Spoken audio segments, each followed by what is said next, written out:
Hello students, accounting की basic में हम अब अभी जनरल एंट्री की चर्चा कर रहे हैं, जिसमें कल हमने कैपिटल से रिलेटेड पढ़ा, फिक्स एसेट से रिलेटेड पढ़ा, परचेज से रिलेटेड पढ़ा। आज हम पढ़ेंगे सेल्स अकाउंट से रिलेटेड। सेल्स अकाउंट क्या होता है? तो जब भी हम गुड्स सेल करेंगे तो वहाँ पे सेल अकाउंट आएगा। सेल हमारा क्या है? रेवेन्यू है, अर्थात सेल करने से हमारा इनकम बढ़ता है। ठीक है, आगे आते हैं। तो जब हम सेल करेंगे तो सेल किस चीज़ पे? सेल अकाउंट कब ओपन होगा? जब हम गुड्स बेचेंगे। मतलब सेल अकाउंट कब आएगा? जब गुड्स बेचते हैं। जब गुड्स बेचते हैं तो क्या आएगा? वहाँ पे सेल अकाउंट आएगा। इसीलिए अब इसकी जनरल एंट्री कैसे करेंगे? तो पहला general entry, sale in cash. मतलब हम जो सेल कर रहे हैं वो कैश में दे रहे हैं, मतलब सामान दिया और कैश लिया। तो कैश हमारा क्या है? तो कैश हमारा असेट्स है। तो कैश असेट्स है तो सेल करने पर कैश हमारे पास आएगा, तो इसका मतलब हमारा असेट्स बढ़ रहा है। तो इसीलिए हम कैश को क्या किए, यहाँ पे कैश को डेबिट किए। और टू सेल हमारा क्या है? इनकम का पार्ट है, इनकम है, ये हमारा रेवेन्यू है। ठीक है, तो इसीलिए सेल को हमने क्या किया? क्रेडिट किया, क्योंकि उससे हमारा रेवेन्यू बढ़ रहा है। सेकंड आते हैं, जब हम सेल करेंगे ऑन क्रेडिट, तो उधार पर बेचना। जब हम उधार पर बेचेंगे तो हमने पहले डिफिनेशन में डिस्कस किए थे, जब भी हम कुछ सामान उधार पर बेचेंगे, जिससे भी गुड्स उधार पर बेचेंगे, उसको हम क्या बोलेंगे? डेटर, ट्रेड रिसीवेबल उसका दूसरा नाम है। हिंदी में क्या बोलेंगे उसको? देनदार। तो अब मान लो उधार पर बेचते ही हमारा एक डेटर यहाँ पे क्रिएट हो गया, मतलब डेटर आ गया। तो डेटर आ गया तो क्या करेंगे? डेटर को डेबिट करेंगे। डेटर को डेबिट क्यों करेंगे? क्योंकि डेटर के तरफ से पैसे आएंगे। अब मैंने एसेट्स के डिफिनेशन में लिखाया था कि जहाँ से कैश आएगा वो हमारा असेट्स है। तो इसीलिए डेटर हमें कैश देगा, तो कैश देगा तो एसेट्स हमारा ये बढ़ रहा है, एक एसेट्स हमारा बढ़ रहा है, इसलिए इसको हमने क्या किया? डेबिट किया। और टू हमने क्या किया? सेल। तो ये हमारा हो गया debtor account debit to sale. Sale हमारा इनकम का पार्ट है, रेवेन्यू है, तो इसलिए सेल हमारा बढ़ रहा है, इसलिए इसको हमने क्रेडिट किया। आगे, अमाउंट रिसीव्ड फ्रॉम डेटर, मतलब हमने डेटर से जब पैसा लेंगे, तो डेटर से जब पैसा हम रिसीव करेंगे तो क्या हो जाएगा? कैश और बैंक अकाउंट हमारा बढ़ जाएगा। मतलब मैंने दोनों इसलिए लिखा हूँ, यदि वो कैश देगा तो कैश आएगा, वो चेक के थ्रू या ऑनलाइन के थ्रू पेमेंट करेगा तो बैंक अकाउंट आएगा। ठीक है, क्योंकि उससे बैंक का बैलेंस बढ़ेगा, और कैश देगा तो हमारा कैश का बैलेंस बढ़ेगा। तो ये दोनों एसेट्स हैं, तो इसलिए इसको हमने डेबिट किया, क्योंकि एसेट्स बढ़ता है तो डेबिट करते हैं। और दूसरी तरफ हमारा डेटर क्या हो रहा है? कम हो रहा है। तो डेटर भी एसेट्स है, तो एसेट्स डेटर वाला जो एसेट्स है वो कम हो रहा है, तो इसलिए हमने क्रेडिट कर दिया। नेक्स्ट आते हैं, यदि हम डेटर को डिस्काउंट देते हैं, डेटर को हम डिस्काउंट देते हैं, मान लीजिए उसको हमने 10,000 का माल बेचा, 10,000 का माल बेचा और डेटर हमें 9,500 रुपया दिया, मतलब हमने उसको कितना सेल किया? डेटर को हमने 10,000 और कैश रिसीव फ्रॉम डेटर 9,500। ये जो 500 उसने कम दिया, ठीक है, तो ये 500 वो अपने मर्जी से कम नहीं देगा, वो मैं एग्री होगा कि ठीक है भाई, तुम 9,500 में ही हम सेटलमेंट करते हैं। इसको बोला जाता है, जैसे क्वेश्चन में दिया होगा कि फुल सेटलमेंट या पूर्ण भुगतान। ठीक है, कि डेटर से हमने 9,500 रुपया लिया पूर्ण भुगतान के रूप में, या cash receive from debtor in full settlement, ऐसा लिखा रहेगा क्वेश्चन में। तो हम मानेंगे ये अब पैसा नहीं देगा, तो जो बैलेंस बचा इसको हम क्या मानेंगे, इसको हम मानेंगे डिस्काउंट अलॉट। ये हो जाएगा हमारा डिस्काउंट अलॉट। और डिस्काउंट अलॉट क्या है, अब देखो हमने जब सेल किया तो हमने अपना रेवेन्यू मतलब इनकम हमने बढ़ा लिया था 10,000 से, ठीक है।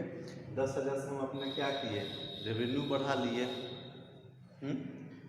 अब बताओ हमने अपना इनकम जनरेट कर लिया कि हमारा 10,000 हमारा रेवेन्यू हो गया, मतलब इनकम हमारा हो गया, ठीक है। अब इसमें देखना है, और जो हमारा डेटर है वो दिया हमारा मुझे 9,500 रुपया दिया, तो 500 का हमारा क्या हुआ, नुकसान हुआ कि नहीं हुआ, लेकिन हमने अपना जो रेवेन्यू है हमने 10,000 से दिखा दिया है, तो गलत हो गया ना। तो इसलिए हमने क्या करेंगे कि हम 500 का डिस्काउंट एज ए एक्सपेंस मानेंगे, जो उससे क्या होगा कि हमारा नेट इफेक्ट 9,500 ही रहेगा रेवेन्यू का, ठीक है। तो अब यहाँ पे हमने क्या किया, डिस्काउंट को हमने एक्सपेंस मान लिया, एक्सपेंस, ठीक है, ताकि हमारा जो नेट इफेक्ट रहे रेवेन्यू का वो 9,500 का रहे। तो यहाँ पर मैं लिख देता हूँ कि डेटर हमने दिए, डेटर ने हमको पैसा दिया 9,500, तो ये जो 500 हमने इसको डिस्काउंट मान लिया, लेकिन डेटर का जो क्रेडिट करेंगे उसको हम 10,000 से क्रेडिट करेंगे। और यहाँ पे लिख दें क्या, हाँ यहाँ पे मैं लिख देता हूँ उसको 10,000 का माल हमने बेचा, ठीक है। और यहाँ भी मैं लिख देता हूँ यदि यहाँ पे 10,000 मतलब कैश पूरा रिसीव हुआ, ये पहला केस में, ठीक है। हाँ तो ये रहा सेल से रिलेटेड। उससे रिलेटेड एक और हम जनरल एंट्री करेंगे, इस पहले इसको नोट कर लिया जाए।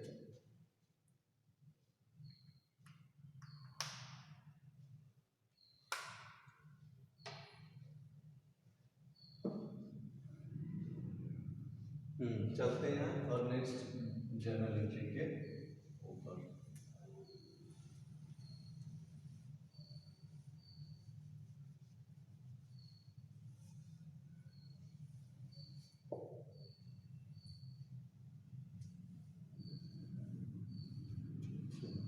नेक्स्ट जनरल एंट्री है, यदि हमने जो गुड्स सेल किया है और वो गुड्स हमारा जो डेटर है कस्टमर वो हमें वापस कर दिया, तो उसकी एंट्री हम क्या करेंगे।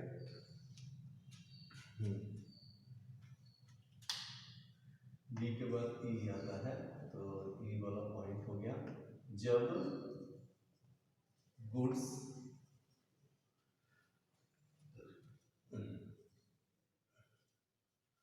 जब गुड्स वापस आता है, जब गुड्स वापस आता है मतलब हमारे पास रिटर्न आता है, तो उसकी कौन कौन गुड्स हमें वापस करेगा, अरे जिसको हम सेल किए ना वही ना हमको वापस करेगा, तो इसलिए हम एंट्री करेंगे सेल्स रिटर्न अकाउंट डेबिट, या इसका दूसरा नाम है रिटर्न इनवर्ड, इसको रिटर्न आउटवर्ड बोलते हैं। एक तो बोलेंगे सेल्स रिटर्न और दूसरा नाम है रिटर्न आउटवर्ड अकाउंट डेबिट, ठीक है। और टू में हम क्या करेंगे, हमारा डेटर जितने से बढ़ा होगा उतने से हम क्या करेंगे, डेटर को घटा देंगे, सॉरी मतलब जितना गुड्स वापस आएगा उतने से हम डेटर को क्या करेंगे, कम कर देंगे, तो हमारा डेटर क्या हो जाएगा, डेटर्स अकाउंट को क्रेडिट कर देंगे यहाँ पे, ठीक है। तो गुड्स रिटर्न होगा तो उसमें हम ये एंट्री करेंगे। चलिए इसको नोट कर लीजिए।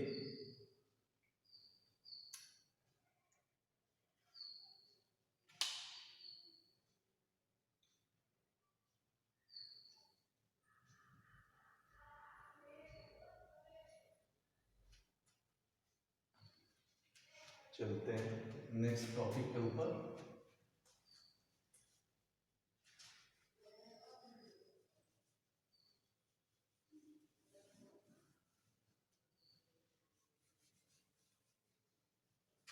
दो जनरल एंट्री हम लोग करेंगे बैंक से रिलेटेड, कि जब हम बैंक में कैश डिपॉजिट करते हैं और जब बैंक से हम कैश विड्रॉ करते हैं उसकी एंट्री।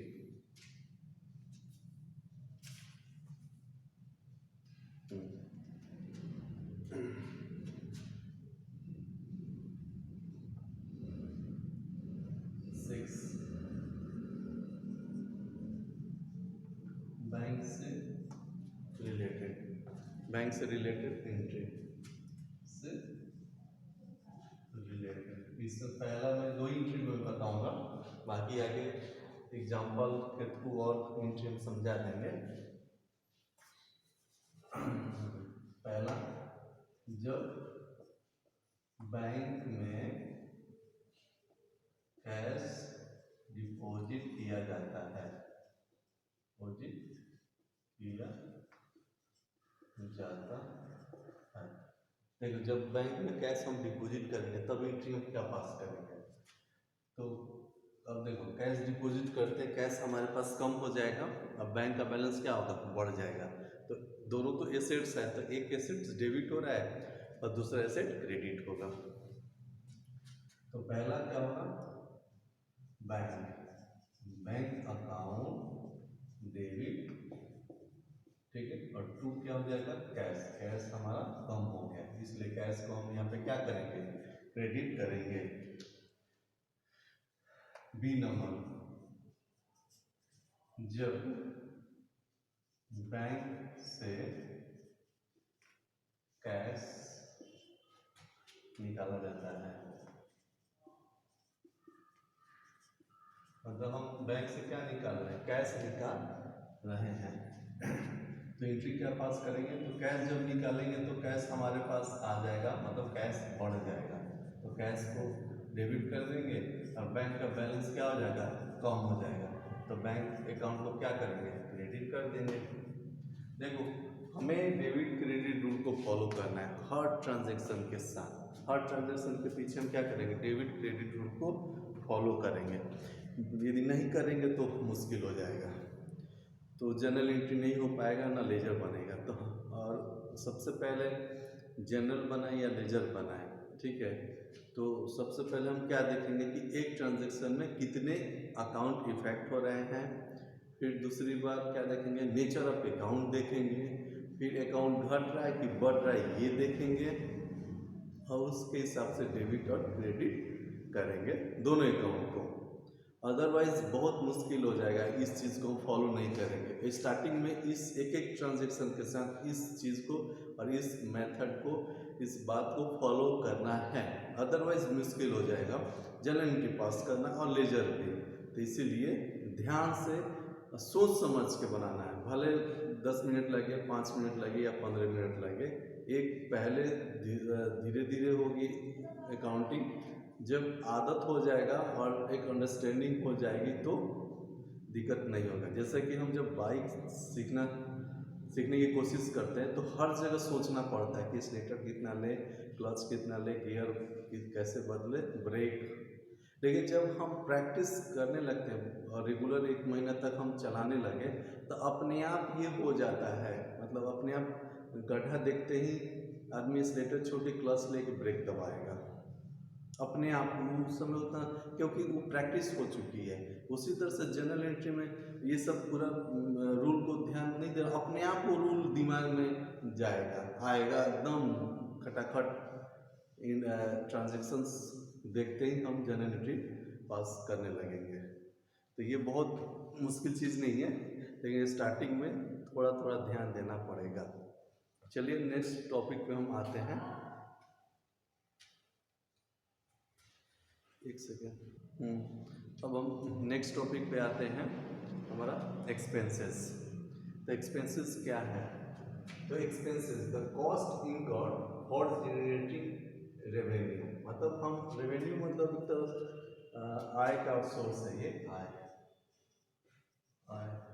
यहाँ पे हम रेवेन्यू भी लिख दे रहे हैं, रेवेन्यू। इनकम को मतलब जो भी स्टूडेंट है ना इनकम को इजीली समझ जाते हैं, इसलिए मैं इनकम को यूज़ कर रहा हूँ, ठीक है। लेकिन इनकम का मतलब ये हुआ कि हम जितना रेवेन्यू कमाए उसमें से एक्सपेंस माइनस कर दिए, वो हमारा इनकम होता है। लेकिन इनकम मैं इसलिए यूज़ करता हूँ ताकि सभी स्टूडेंट इजीली समझ जाएं। रेवेन्यू समझने में थोड़ी सी दिक्कत होगी क्योंकि वो फ्रैंक नहीं है, आगे चल के वो फ्रैंक हो जाएंगे तो कोई दिक्कत नहीं है। तो इनकम से इजीली लोग समझ जाते हैं, सभी स्टूडेंट समझ जाते हैं, इसलिए मैंने यहाँ पे इनकम यूज़ किया हूँ, ठीक है। आगे चलते हैं। मतलब हम इनकम कमाने के लिए मतलब रेवेन्यू जनरेट करने के लिए, इनकम अपना बढ़ाने के लिए जो खर्च करते हैं, जैसे मान लो एक शॉप है, तो एक शॉप है, शॉप के लिए एक दुकान हम देखेंगे, रेंट पे लेंगे, स्टाफ रखेंगे, उसको सैलरी देंगे, बिजली बिल देंगे। ये सब खर्चे किस लिए करें? ताकि हम सेल करें, हमें एक जगह मिले जहाँ बैठ के हम अपना माल को बेचें, ठीक है। मतलब सेल करें तभी ना रेवेन्यू जनरेट होगा। उसी तरह से जो खर्चा हम रेवेन्यू जनरेट करने के लिए करते हैं वो हमारा क्या हो गया? एक्सपेंस हो गया। या एक पीरियड के लिए होता है, जैसे किसी एम्प्लॉय को हम 1 महीने का देंगे सैलरी, तो उससे 1 ही महीने का हम काम लेंगे। ये नहीं है कि 1 महीना काम 1 महीने का सैलरी दे 2 महीने काम लें, तो इसीलिए इसको क्या बोलते हैं? Period expense. इलेक्ट्रिसिटी बिल देंगे तो 1 महीने का पे करेंगे, 12 महीने रहेंगे तो 12 महीने का पे करेंगे, ठीक है। तो इसको एक तरह का बोलते हैं पीरियड वाला एक्सपेंसेस। इसको ऐसे समझते हैं, पीरियड वाला एक्सपेंसेस मतलब एक पीरियड में हम जो खर्चे किए वो उसी पीरियड के लिए होता है, ठीक है। आगे बढ़ते हैं। तो इसके जनरल एग्जांपल में क्या आ जाएगा? Salary, rent, electricity bill, purchase मतलब हम जो गुड्स परचेज करते हैं वो परचेज, स्टेशनरी, ठीक है। आगे एक्सपेंस अकाउंट, हाँ जनरल में कैसे पास करेंगे? तो एक्सपेंस हमारा क्या है? सॉरी, एक्सपेंस मतलब ऑल टाइप ऑफ एक्सपेंस। यहाँ पे क्या है? मतलब ऑल टाइप ऑफ एक्सपेंस। यदि सैलरी होगा तो सैलरी आएगा, रेंट आएगा तो रेंट आएगा, इलेक्ट्रिसिटी बिल होगा तो यहाँ पे इलेक्ट्रिसिटी बिल आएगा, ठीक है। स्टेशनरी परचेज करेंगे तो यहाँ पे स्टेशनरी आएगा। तो हाँ, तो एक्सपेंस बढ़ेगा तो डेबिट करते हैं, घटेगा तो क्रेडिट करते हैं। तो यहाँ पे तो एक्सपेंस बढ़ रहा है, जो एक्सपेंस बढ़ता नहीं, सॉरी बढ़ता है, घटता तो कभी नहीं है। यदि डेबिट क्रेडिट कब करेंगे? मान लो गलती से हम 5,000 की जगह 10,000 का एक्सपेंस हम रिकॉर्ड कर लिए, तो उसको घटाने के लिए मतलब नेट इफेक्ट 5,000 लाने के लिए हम क्या करेंगे? एक्सपेंस को क्रेडिट कर देंगे, ठीक है। मान लो हम गलती से क्या किए हैं? डेबिट 10,000 से, ठीक है, लेकिन करना कितना था? 5,000। तो हम क्या करें? 5,000 से फिर एक्सपेंस को क्रेडिट कर देंगे, तो नेट इफेक्ट कितना आएगा? 5,000 का। तो एक्सपेंस कभी घटता नहीं है, वो बढ़ते चला जाता है। लेकिन हम डेबिट क्रेडिट रूल को फॉलो करते हैं एडजस्टमेंट करने के लिए एक्सपेंस के केस में, ठीक है। तो अब ये देखते हैं कि एक्सपेंस अकाउंट डेबिट हो गया और टू कैश मतलब हमारा पास से कैश गया, मेरे पास से क्या हुआ? कैश गया। तो कैश गया मतलब एसेट्स कम हुआ, तो इसलिए इसको हमने क्रेडिट कर दिया, क्योंकि एसेट्स कम होता है तो क्रेडिट करते हैं। देखिए स्टूडेंट्स, हम बार बार इस चीज़ को जरूर हम डेबिट क्रेडिट रूल को फॉलो करता हूँ, क्योंकि बहुत ज़रूरी है, इसके बिना मुश्किल है जनरल एंट्री पास करना। तो इसलिए ज़रूरी है ध्यान है, क्यों बढ़ रहा है, क्यों क्रेडिट करेंगे, क्यों डेबिट करेंगे, ये जानना जरूरी है हर स्टूडेंट को। आगे हम चलते हैं बी नंबर। अब देखिए एक्सपेंस तो मेरा हो गया, एक्सपेंस मेरा हो चुका है। जैसे कि एक एम्प्लॉई है मेरे पास, मैंने उसको 1 अप्रैल से लेकर 30 अप्रैल तक उससे हमने वर्क लिया, ठीक है। तो 30 अप्रैल होते ही हम उसको थोड़ी सैलरी दे देते हैं, नहीं, हम उसको 1 मई को, 2 मई को या 5 मई को मतलब विदिन फर्स्ट वीक में दे दिया जाता है। तो 30 अप्रैल को ना हम रिकॉर्ड करेंगे, हमारा खर्चा कब में हो गया? 30 अप्रैल को, क्योंकि एम्प्लॉय ने 1 महीना वर्क कर लिया। हम उसको बोले हैं कि 1 महीना वर्क करोगे तुम, हम 15,000 का सैलरी देंगे, ठीक है। तो उस हिसाब से लेकिन हम 30 तारीख को ही हम कैश तो देते नहीं है ना चेक देंगे। हम कब देंगे? तो हम देंगे मई में देंगे, ठीक है।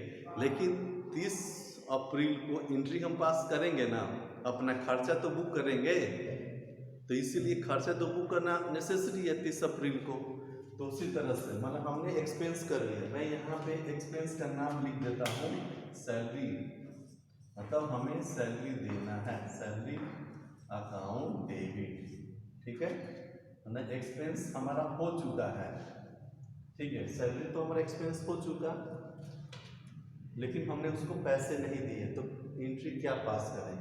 तो ये तो एक्सपेंस हमने, हमारा एक्सपेंस बढ़ा तो डेबिट कर दिए, मान लो 15,000 से हमने एंट्री पास कर दिया एक्सपेंस, लेकिन क्रेडिट भी तो करेंगे। तो ये ध्यान में आ रहा है ना कि 30 तारीख के बाद एक्सपेंस तो हमारा हो गया, लेकिन 30 तारीख के बाद एक लायबिलिटी जनरेट हो रहा है कि नहीं हो रहा है, कि हमें इसको पैसा देना है, मतलब हमें इसको सैलरी देना है इस एम्प्लॉय को। तो जहाँ पैसे देने वाली बात आ जाती है उसको हम क्या बोलते हैं? लायबिलिटी बोलते हैं। तो इसीलिए हम इसको लायबिलिटी यहाँ पे एक खड़ी कर देंगे। कौन सा लायबिलिटी? तो टू सैलरी पेबल अकाउंट 15,000, या इसको दूसरा नाम देंगे टू आउटस्टैंडिंग सैलरी। आउटस्टैंडिंग का मतलब बाकी होता है, सैलरी अकाउंट 15,000, ठीक है। मतलब ये हम एंट्री कब पास करेंगे? 30 अप्रैल को। 30 अप्रैल को हम ये एंट्री हमने पास कर दिया। क्यों? क्योंकि सैलरी उसको कैश में तो दिए नहीं है, तो एक हमारी लायबिलिटी खड़ी हो गई। पर जब हम उसको कैश दे देंगे, जब हम उसको कैश दे देंगे तो वहाँ पे एंट्री क्या होगी? सी नंबर में,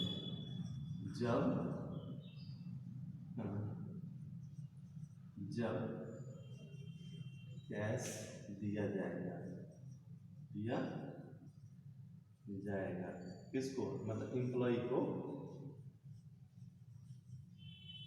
एम्प्लॉय को, ठीक है। तो एंट्री क्या पास करेंगे? तो जब कैश देते ही हमारा ये जो लायबिलिटी क्या हो जाएगा? खत्म हो जाएगा। तो इस लायबिलिटी को खत्म करने के लिए क्या करेंगे? हम डेबिट कर देंगे, मतलब सैलरी पेबल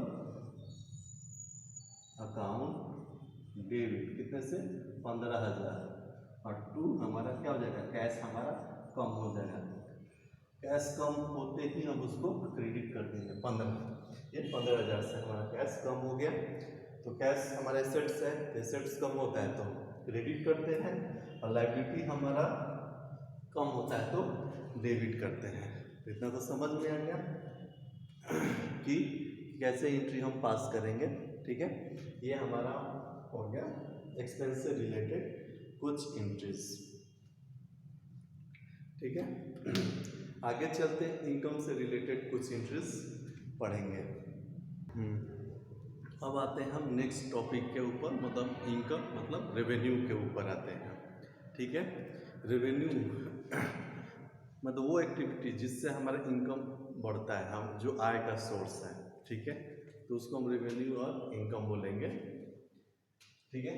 तो हम एक एग्जांपल लिए हैं, इंटरेस्ट रिसीव्ड, मतलब हमें इंटरेस्ट मिला, ये एक एग्जांपल ले लिए। इसी के थ्रू हम जनरल एंट्री सीखेंगे। तो ये केवल इंटरेस्ट रिसीव के ऊपर नहीं है, जो इनकम, यदि हमें कमीशन मिला उसके भी ऊपर यही अप्लीकेबल होगा। मतलब जो इनकम जहाँ से हमारे पास आएगा उसके लिए पूरा जनरल एंट्री सबके लिए एप्लीकेबल है, लेकिन मैंने खास इंटरेस्ट रिसीव को लिया हूँ एग्जांपल के रूप में, ताकि उससे अच्छे से क्लियर हो जाए। तो पहला, जब इंटरेस्ट रिसीव होगा, जब इंटरेस्ट रिसीव होगा मतलब कैश में रिसीव हुई या बैंक है, तो हमारा कैश और बैंक, मतलब कैश में रिसीव होगा तो कैश बढ़ेगा, बैंक में रिसीव होगा तो बैंक का बैलेंस बढ़ेगा। तो इससे क्या होगा हमारा, तो एसेट्स, कैश या बैंक दोनों एसेट्स हैं, तो एसेट्स बढ़ता है तो हम डेबिट करते हैं। इसीलिए हमने क्या किया? डेबिट किया। To interest receive, interest receive हमारा क्या है? रेवेन्यू है, मतलब इनकम है, तो इसलिए हमने क्या किया, क्रेडिट कर दिया, क्योंकि इनकम और रेवेन्यू बढ़ता है तो क्या करते हैं, क्रेडिट करते हैं।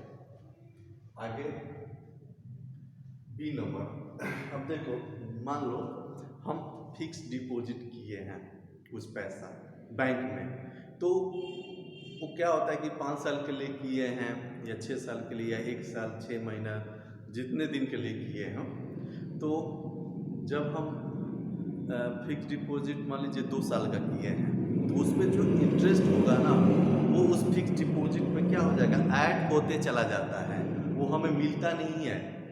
लेकिन हम साल भर के बाद जब हम बैलेंस शीट बनाएंगे तो हम देखेंगे ना कि हमने 1 लाख अमाउंट का जो फिक्स डिपॉजिट किए उस पर कितना इंटरेस्ट हम मिला।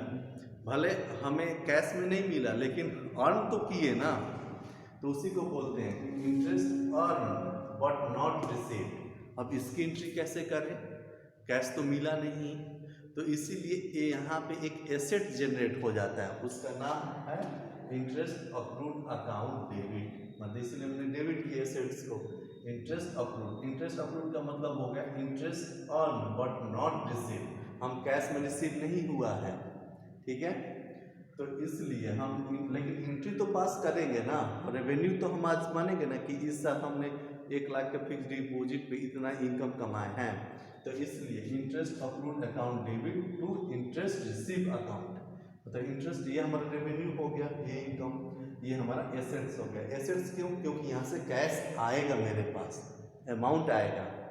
तो जब हम इंटरेस्ट वाला अमाउंट हम रिसीव होगा, जब इंटरेस्ट वाला अमाउंट रिसीव होगा तब एंट्री क्या पास करेंगे, तो कैश या बैंक अकाउंट को डेबिट करेंगे, और जो हमने एसेट्स क्रिएट किया था उसको हम क्रेडिट करके उसको जीरो कर देंगे, ठीक है। तो ये है हमारा रेवेन्यू से रिलेटेड जर्नल एंट्री, ठीक है, इसे नोट करें।